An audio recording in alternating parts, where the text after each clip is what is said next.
The Making of Us is based on a pilgrimage that my friend DJ and I did from Lindisfarne Island to Durham. About 116 miles all up, 8 days of walking. It's not a big pilgrimage, but a good quality one. Now the thing about a pilgrimage is that it echoes our life's journey.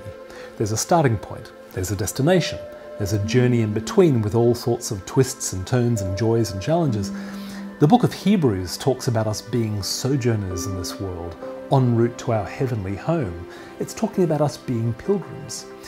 Now what I've found is a physical pilgrimage can highlight themes in our lives that we might otherwise miss because it echoes the grand story of our lives. About 2/3 into our trip, DJ and I were in pain.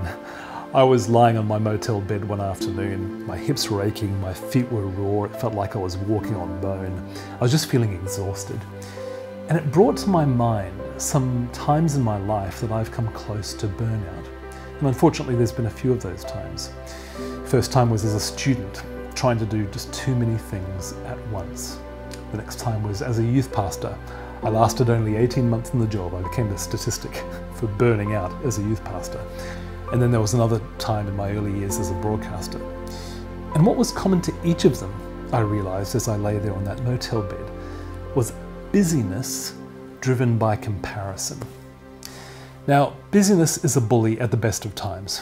You think about it. Busyness wants the playground all to itself and it chases everything else away. It chases peace away first, then it chases away patience and kindness and joy and self-control. It says, I want this life, this soul, all for myself.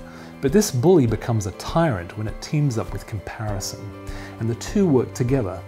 What comparison does is points to someone afar and points out all that they're doing and achieving and all the success they're having, and then it whispers to us, you're not good enough, you're not pretty enough, you're not successful enough, you're not spiritual enough. And it's at that point that busyness jumps onto our back and says, do more, try harder, then you might be like them. Now the result for me was too many times feeling exhausted and feeling like a failure. The philosopher David White says busyness is a sure sign that we are living someone else's life and doing someone else's work. And there came a time for me as I was writing The Making of Us when I decided, you know what? Enough. Enough. It is time to accept the gifts that I have, not worry about the ones that I don't have.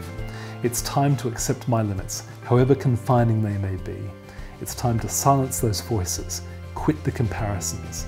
It's time to stop chasing another person's life and embrace my own.